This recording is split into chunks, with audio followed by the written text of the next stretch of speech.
जब हम सुनते हैं कि ब्रिटिशर्स ने भारतीयों पर 200 साल तक राज किया, तो जब हम कॉलोनाइजेशन की प्रोसेस को पढ़ते हैं तो हमें लगता है कि बहुत ही पुरातन बात है। जी नहीं, आज भी दुनिया में ऐसे कई इलाके हैं जो कॉलोनाइज्ड हैं और धीरे धीरे डीकॉलोनाइजेशन की प्रोसेस हो रही है।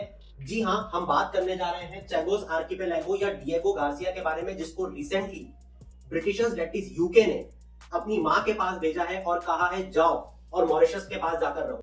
ये जो चैगोस आर्किपेलागो है, ये 60 आइलैंड्स का एक ग्रुप है जिसको सबसे पहले पोर्टुगीज ने ढूंढा, उसके बाद ये फ्रेंच के पास गया और धीरे से 19वीं सेंचुरी में ब्रिटिशर्स के पास आया।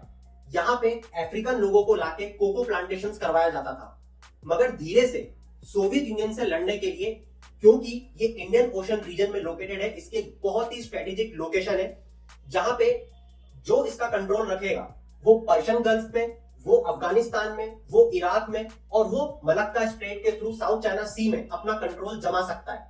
इसीलिए उस समय कोल्ड वॉर एरा में सोवियत यूनियन से लड़ने के लिए यूके ने यूएस के साथ मिलकर इसे अपना एक मिलिट्री बेस बना लिया, जो कि आज तक यूके और यूएस का मिलिट्री बेस बना हुआ था।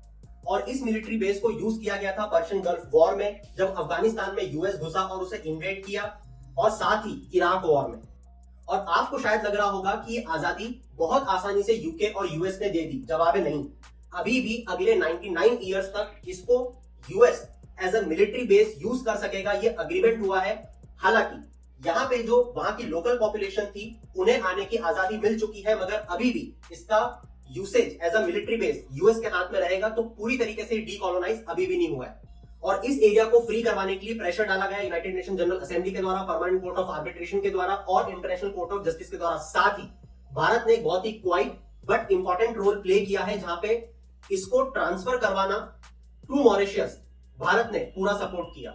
और क्योंकि हम जानते हैं कि भारत और मॉरिशस की जो रिलेशनशिप है वो over a period of time बहुत ज्यादा स्ट्रेंथन हो चुकी है, तो अब भारत इंडियन ओशन रीजन में with the help of Mauritius by taking control in this territory can overtake China or can control China's position in Indian Ocean region।